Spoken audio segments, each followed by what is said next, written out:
మేడారం జాతర ఆసియాలోనే అతిపెద్ద జాతర.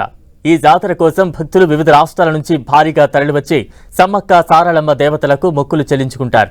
ఈసారి జరిగే మేడారం జాతరకు గతంతో పోల్చుకుంటే ఎక్కువ మంది భక్తులు తరలివస్తారని అధికారులు అంచనా వేస్తున్నారు. మేడారం జాతరకు తెలంగాణ ప్రభుత్వం ఎప్పుడూ లేని విధంగా ప్రత్యేక ఏర్పాట్లను చేస్తోంది. దీంతో టీఎస్ఆర్టీసీ భక్తుల కోసం 6,000 బస్సులు నడుపుతోంది. అలాగే దక్షిణ మధ్య రైల్వే 30 జన్ సాధారణ రైలు అందుబాటులోకి తీసుకొస్తోంది.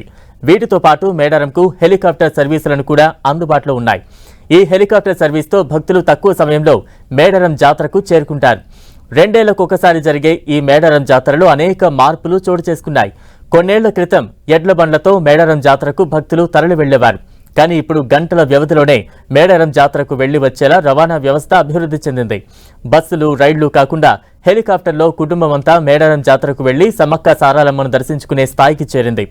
తెలంగాణ రాష్ట్రం ఏర్పడిన నాటి నుంచి మేడారంకు హెలికాప్టర్ సేవలు అందుబాటులోకి వచ్చాయి.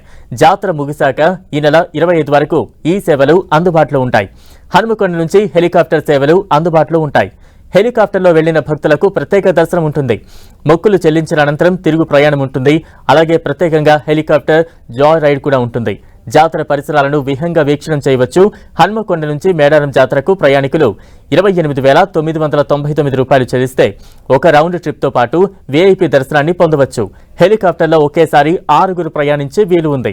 అంతేకాకుండా మరో రైడ్ జాతర జరిగే ప్రాంతం మీదుగా 6 నుంచి 7 నిమిషాల పాటు గాలిలో హెలికాప్టర్ చక్కర్లు కొడుతుంది. అమ్మవారి గద్దెల పక్క నుంచి మొదలయ్యే రైడ్ జంపన్న బాగు, చిలకల గుట్ట పక్క నుంచి చుట్టూరా ఉండే జాతర పరిసరాల మీదుగా సాగుతోంది. దీనికోసం ఒక్కొక్కరి నుంచి 4,800 ఛార్జ్ వసూలు చేస్తారు. జాతరను విహంగా వీక్షణం చేయడం, వనదేవతల దర్శనం అన్ని సౌకర్యాలు ఉండటంతో చాలా మంది భక్తులు హెలికాప్టర్ సేవలను కూడా బాగానే వినియోగించుకుంటున్నారు.